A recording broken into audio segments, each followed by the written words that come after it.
स्वामी जी अहमदाबाद, काठियावाड़, जूनागढ़, सोमनाथ होते हुए पोरबंदर पहुँचे। लिम्बड़ी के राजकुमार ने उन्हें पोरबंदर के राजपथ पर घूमते देखा तो उनके परम भक्त हो गए। वे उन्हें अपने महल में ले आए। वहाँ की 3 घटनाएं महत्वपूर्ण हैं। पंडित शंकर पांडुरंग पोरबंदर के प्रख्यात विद्वान थे। उनके संपर्क में आने से स्वामी जी में फिर से अध्ययन करने की प्रेरणा जगी। वे पतंजलि महाभाष्य का अधिकांश भाग पंडित नारायण दास से पढ़ चुके थे। शेष का अध्ययन यहाँ किया। उसके बाद वे व्यास सूत्र पढ़ने लगे। पांडुरंग उनकी प्रतिभा से बहुत चमत्कृत थे। एक दिन उन्होंने विवेकानंद जी को कहा कि स्वामी जी, मैं नहीं समझता कि आप इस देश में धर्म का प्रचार करके कुछ विशेष कर सकेंगे। आपके उदार भावों को हमारे देश के वासी नहीं समझ सकेंगे। आप पाश्चात्य देशों में जाइए, वे प्रतिभा और महिमा का सम्मान करना जानते हैं। मुझे विश्वास है कि आप पाश्चात्य शिक्षा और सभ्यता पर सनातन धर्म का आलोक फैलाकर एक नया युगांतर पैदा कर सकेंगे। अपने अध्यापक के मुख से यह वचन सुनकर स्वामी जी ने स्वीकृति में सिर हिलाया। कहा, एक प्रभात समुद्र तट पर खड़े होकर मेरे मन में आया कि इस विक्षुब्ध समुद्र को लांघकर मुझे किसी सुदूर विदेश में जाना होगा, परंतु पता नहीं यह कैसे संभव होगा। एक प्रकार से कह सकते हैं कि विदेश जाकर अपने धर्म का प्रचार करने की इच्छा का सबसे पहले उदय यहीं हुआ। दूसरी घटना यह हुई कि एक दिन पोरबंदर में गोवर्धन मठ के शंकराचार्य पधारे हुए थे। उनके समक्ष लिम्बड़ी महाराज ने एक विचार सभा आयोजित की। सौभाग्य से विवेकानंद जी भी वहां पधारे। उस सभा में उपस्थित विद्वानों के कानों में स्वामी जी की प्रतिभा का निनाद हो चुका था। अतः सब ने अपनी युक्ति के अनुसार तरह तरह के जटिल प्रश्न छेड़े। वास्तव में वे सब विवेकानंद की प्रतिभा को परखना चाहते थे। बड़े बड़े और वयोवृद्ध विद्वानों के बीच बोलते हुए विवेकानंद का मुख संकोच के मारे आरक्त हो गया, परंतु अपने अध्यापक की अनुमति लेकर वे उन प्रश्नों के उत्तर देने लगे। उनके उत्तर इतने सुलझे हुए, सुस्पष्ट और सुमधुर थे कि सारी सभा सम्मोहित हो उठी।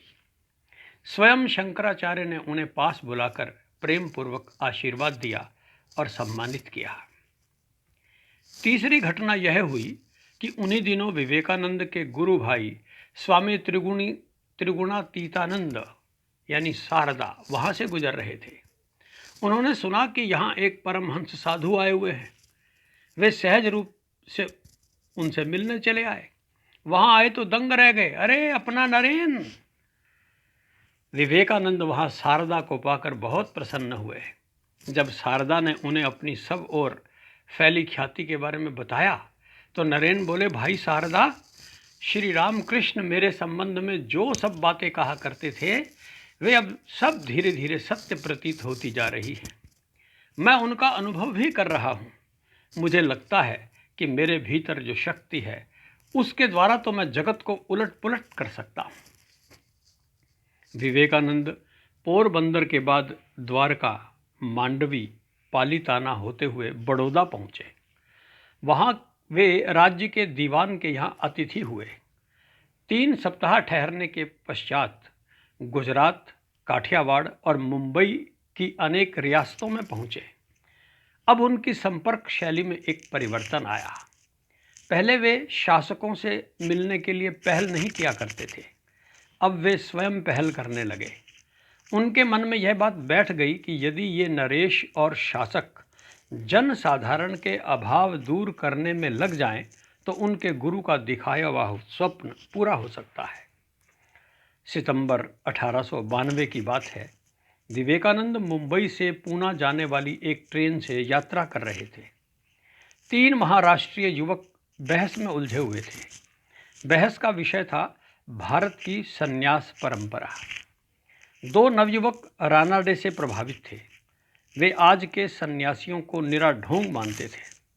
इसलिए सन्यासियों की एक पर एक पोल खोलकर उनकी बखिया उधेड़ रहे थे। तीसरा युवक भारतीय सन्यास के प्रति सम्मान प्रकट कर रहा था। बहस रोचक हो चली। स्वामी जी भी तीसरे युवक के पक्ष में कूद पड़े। उन्होंने जिस मधुरता से और युक्तियों से सन्यास की श्रेष्ठता को समझाया, उससे वे दोनों युवक भी प्रभावित हुए।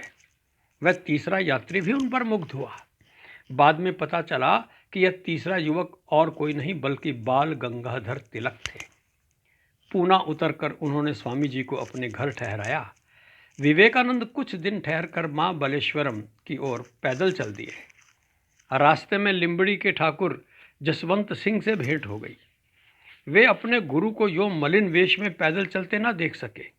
वे भक्तिवश उन्हें अपने घर ले आए। बोले, स्वामी जी, आप क्यों पैदल भ्रमण का कष्ट उठा रहे हैं? मैं आपको यो नहीं जाने दूंगा। आप आकर लिंबड़ी में रहें, मैं आपके रहने की स्थायी व्यवस्था करा देता हूं। विवेकानंद बोले, ठाकुर साहब, एक अद्भुत शक्ति मुझे जबरदस्ती घुमा रही है। जब तक मेरे गुरु रामकृष्ण का दिया हुआ महान काम पूरा नहीं होता, तब तक मुझसे विश्राम करने की आशा करना व्यर्थ है।